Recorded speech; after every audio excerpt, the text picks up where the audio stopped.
Welcome. So I hope you have watched the part 1 of this video in which I have discussed about the various other keywords which are related to preamble of India. So if you haven't watched it yet, I will really suggest that you first complete the part 1 of the preamble of India series and then come to this video. The focus of this video is going to be to discuss rest of the keywords which were remaining in the constitution in the preamble of our India. So what we discussed in the previous one include the your sovereign, socialist, secular, democratic republic India. So India, what kind of a country as an as a nation it's going to be has been notified in the preamble, and these were the features of it. So we have already discussed it. In today's video, we will discuss what constitution ensures its citizens. So the first topic the first keyword which is mentioned in the preamble is the justice. So our preamble may ensures the citizen of India this justice of social, economic and political nature. So what does exactly mean by the social justice? So it means equal treatment of all citizens without any social distinction based on caste, color, race, religion, sex or so on. So this is the idea of social justice, that everybody in a society should be able to seek justice without any discrimination. So that is the at the very core of what is could be considered as a social justice. Then our constitution in preamble also provide a kind of a economic justice, which is like kind of very visionary, because if you have read about the various texts which is available from the Constituent Assembly, B.R. Ambedkar have really said that without social and economic upliftment, there cannot be a political democracy in India. So for that regard, our constitution say that the justice is will be of economic nature as well, which means non-discrimination between people on the basis of economic factors, which means it's not like that justice is only available to the people who have money or who have more economic bite, but it is actually available to everybody. In fact, in India, we have the concept of free legal aid. So if you have been going through the news, you might have known that there is a very important organization by the name of NALSA, which really work to provide free legal aid, and two, that is one of the concepts. So the economic justice is also what is ensured to the citizen of India in the preamble of constitution. The combination of social justice and economic justice denotes the distributive justice. So just remember this word, distributive justice will be in Indian constitution, because that is the combination of social justice and economic justice. So we also have what is known as the distributive justice. And then finally, the political justice is also there, which means all the decisions could be taken by Indians from the political point of view also without any discrimination, and they have equal political rights. Very basic idea of right to vote. So everybody, the universal adult franchise, which means everybody who is at above the age of 18 has the right to vote. That is the cornerstone of political justice, which is enshrined in the preamble of India. Now, the concept of justice has actually been taken from the Russian Revolution of 1917, which actually caused the overthrow of the Tsar, which was ruling over there, and lead to the communist government to come over there. So these were the ideals. The ideal of justice is actually adopted from the Russian Revolution. So this is one keyword which our constitution in the preamble ensure its citizen. Now let's move forward and look into the other keyword, which again the preamble says that the Constitution of India will also ensure its citizen liberty. Now liberty is a concept which means the absence of restraint on the activities of an individual, and at the same time providing opportunities for the development of individual personalities. Now this is very important for you to understand that liberty does not only mean absence of restraint. It is no liberty that you are not restrained, but it also means the liberty in a way that you have all the opportunity to actually develop your individual personality. So this is the idea which is enshrined in a our constitution, and this is what exactly the liberty is, what is given in the preamble. And in the preamble, you see liberty of thought, expression, belief, faith, and worship. These are the five other keywords which has been mentioned. So, liberty of thought, you are free to think like the way you want. You are free to express. You can have your own beliefs, your faith, and your worship. So, such kind of liberty is ensured to the citizen of Indian origin, and they will have that, and that is like kind of coded in the preamble itself. But a very important thing for you to now remember is that the liberty in India is not of absolute nature. It's not like there you can do whatever you want, and there is like absence of restraint does not mean the blanket absence of restraint, but what we have is the qualified liberty, which means there are certain reasonable restriction put on the citizen of India considering the overall society and the characteristic of our nation. So because of it, just remember this is important. We don't have absolute liberty, but the qualified liberty. Also, one of the important point for you to remember is that the liberty is actually composed of two part. It is one is negative in concept, the another one is positive. So you can see over here itself negative in the concept that it actually talks about absence of restraint. On the other hand, it also talks about the positive aspect, which is the positive component of liberty, which is the possibility of acting in such a way so as to take control of one's life and realize one's fundamental purposes. So liberty have both of them. So if you say liberty just mean absence of restraint, it is an incomplete definition. Liberty means that the opportunities that you will be able to get in order to fulfill the purpose of your life. So that is the kind of liberty which we are talking about. Now the ideas of liberty in Indian preamble has been adopted from the French Revolution. So French Revolution, which is considered as one of the first revolution which provided the ideas of liberty. So this is the idea which come from the French Revolution. So I hope you have understood the idea of liberty which is given in the Indian Constitution. Now let's move forward and see what other thing is also provided to the Indian citizen in the preamble itself, and that is the equality. So in case of equality, absence of special privileges to any section of the society and provision of adequate opportunity for all individuals without any discrimination. So this is the idea of equality which has been enshrined in our constitution. There will not be any special privilege classes, or there won't be any special privileges provided to any citizen, and everybody will have the adequate opportunity. So this is the equality of status and opportunity. So people will have the equality of status. They will not be discriminated on that basis, as well as they will also be have equality of opportunity. They will be given equal opportunity to move ahead in their life. This is something our constitution ensure its Indian citizen in the preamble.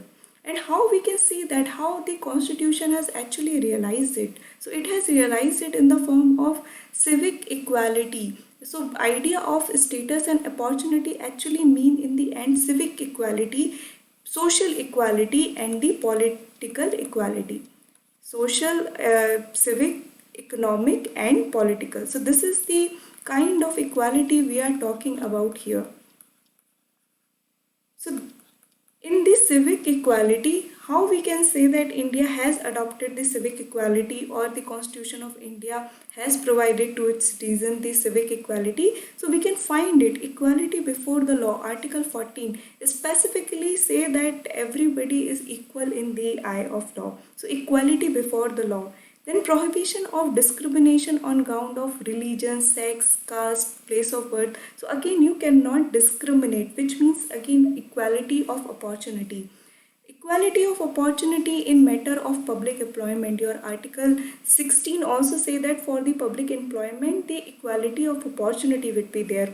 Abolition of untouchability, which kind of propagate the idea of discrimination, has been like abolished in our constitution in Article 17. Abolition of titles also in Article 18. So now this is a homework for you. Figure out what all titles are allowed. So there are certain titles which has been allowed, and even though they generally all titles have been abolished. So drop a comment in the video section that what are titles which has still been allowed even though the most of the titles have been abolished under the Article 18. So these are the provision, Article 14 to 18 if you see, which guarantees the civic equality to the Indian citizen. Now let's move forward and talk about the political equality. So no person is to be declared ineligible for inclusion in the electoral rolls on grounds of religion, race, caste or sex. So this is your Article 325, which says that everybody has the right to vote. So there cannot be any criteria on which is based on the religion, race, caste or sex, which can exclude the person from the electoral roll and deny them the right to vote. So this is the political equality which is enshrined. Then election to the Lok Sabha and the State Assembly to be on the basis of adult suffrage, which means everybody just beyond the age of 18 can go ahead and vote for the representatives, and that is mentioned in your Article 326, which means our constitution also provide political equality. And finally, for the economic equality, we have the part 4 of our constitution, which deals with the directive principles of state policy. So these are the directives to the state to come up with the policies which will ensure the economic equality also. For an example, in Article 39, it secures to men and women equal right to an adequate means of livelihood and equal pay for equal work. So we have economic equality also mentioned in our constitution. So these are the things which has been ensured to the Indian citizen in the preamble. Now from that, it is expected that the Indian citizen will have the concept of fraternity amongst them. What does that mean? It means the sense of brotherhood, the feeling of belonging to the other person also as a nation, as a combined form is what is considered as a fraternity. You are feeling the sense of brotherhood towards your fellow Indian citizen, and that has been ensured through the idea of single citizenship. So if you see in US, state have another another citizenship, and then the US as a whole too. So that is called as the dual citizenship. So over here there could be more like a person could feel like they are more belonging to Texas, for an example, as compared to United Nations. But in India, we have the concept of single citizenship, which essentially mean that everybody in India will have the same citizenship. We are all Indians. So that is the kind of thing which has been included in the constitution, which promote the sense of fraternity. Again, in the fundamental duties also, which is the Article 51A, it is mentioned, like verbose, it is mentioned that it shall be the duty of every citizen of India to promote harmony and the spirit of common brotherhood among all the people of India. So this is again one of our fundamental duty, that we should go ahead and increase the harmony and inculcate the spirit of common brotherhood. So this is again something which is mentioned in the Constitution of India. Then we have the other two keywords also along with the fraternity, which talks about the dignity of individual and unity and integrity of the nation. Dignity of an individual recognizes that the personality of every individual is sacred. So this places the basic unit for the constitution to be an individual. So dignity of individual is very important. In fact, it is like in the fundamental duties, the dignity of women, maintaining the dignity of women is specifically defined as a fundamental duty. So you can understand again the major part or the core of it is actually the individuals. And then there is another term which is unity and integrity of the nation. So integrity word was actually added by the 42nd Constitutional Amendment Act. So in the comment section now let me know what all words have been added through the 42nd Constitutional Amendment Act. So let's come back to the idea of unity and integrity of the nation as mentioned in our preamble. It means that we are not talking about only the territorial dimension but the psychological and the territorial dimension of national integration. So this is the thing that India is a union of indestructible state, which means no state at any point of time could cede away from India. So that is the idea, the unity and integrity of the nation, which has been provided in the preamble. So we have gone through all the major keywords which are mentioned in the preamble. These are important from your examination point of view. We will see like in the upcoming slide that the questions has been asked from this section, and also when you are writing your mains answer, they will form the base. You will be able to write about all the other issues over the top of it and use it as an example that our preamble provide all these things. So this is how you're gonna use all these details. Now let's just quickly learn some other facts about the Indian preamble also, which is the fact that preamble is a part of the constitution. Now earlier in the Beru case, it was actually decided that the India is the preamble of the constitution is not a part of it, but later the constitution actually the Supreme Court deliberated on it and they come up with the idea that preamble is a part of the constitution. So this is the state as of today, that preamble is a part of constitution. Now preamble can be amended barring the part which affect the basic structure doctrine. So Supreme Court in the Keshav Nanda Bharti case. So there is a very famous Keshav Nanda Bharti case which is considered as one of the cases which changed the overall polity landscape of India. So in that Keshav Nanda Bharti case, Supreme Court talked about something called as basic structure doctrine, which means certain aspect of our constitution are so innate or are so basic that if they are removed, the entire concept of the Indian constitution or the ideas of the constitution will not hold. So apart from the things which could affect the basic structure doctrine, amendment to preamble is allowed. Also, just for your information, it has only amended once, that is in 1976, that is the 42nd constitutional amendment we were talking about. So this is the only time when the preamble has been amended so far. So I hope you have understood all the things that we did today. So these are important topics from the perspective of your polity. Now let's just quickly go through some of the questions also, so you understand what kind of question has been asked. So for an example, in the 2019, this question was asked in the UPSC prelims, which is in the context of polity, which one of the following would you accept as the most appropriate definition of liberty? First option is the protection against the tyranny of political ruler. Second option is absence of restraint. Third is opportunity to do whatever one likes. And fourth is opportunity to develop oneself fully. Now we can right away neglect that, because we can just now we heard that we have the qualified liberty and not the absolute liberty. So we do not have the liberty in the sense which means we can do whatever we like. Then the protection against the tyranny of political rulers again does not look like the concept of liberty. Now you are left with the absence of restraint and the opportunity to develop oneself fully. So just mentioned earlier, we did discuss about the positive and negative concept of the liberty, and in that we saw that absence of restraint is just a one part of it, and that is incomplete. The idea of liberty actually is based on the fact that a person should have the opportunity to develop themselves fully. So this is the right answer. So this is the kind of question you could expect in your examination. Let's also look into one. This is the one which is asked in 2020 UPSC prelims. Again, when we were discussing about the socialist keyword in the preamble of India, we did discuss the Indian socialism is based on Gandhism and Marxism. So from that regard, we should know that what are these theories or what are their general idea is all about.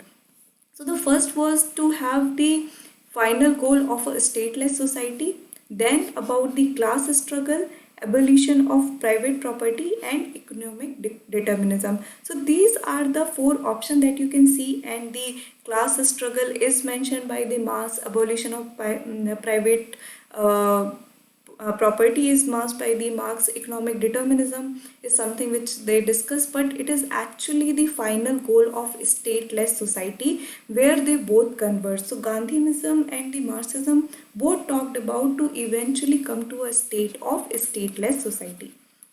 So this is how you have to attempt the question, or this is how you have to actually study, because the UPSC has been changing its pattern very frequently. So you have to have the in-depth knowledge of the concepts as well. So I hope you have understood whatever we have discussed so far. I have already made the part 1 of this Preamble of India series. Go and check that out too. It is important. Very important terms were also discussed over here. So overall, this, if you are able to like follow both of these videos in part 1 and part 2, you are done with the Preamble of India more or less. So this is the idea. If you have any doubt, feel free to drop a comment in the comment section, and don't forget to like and subscribe. Thank you.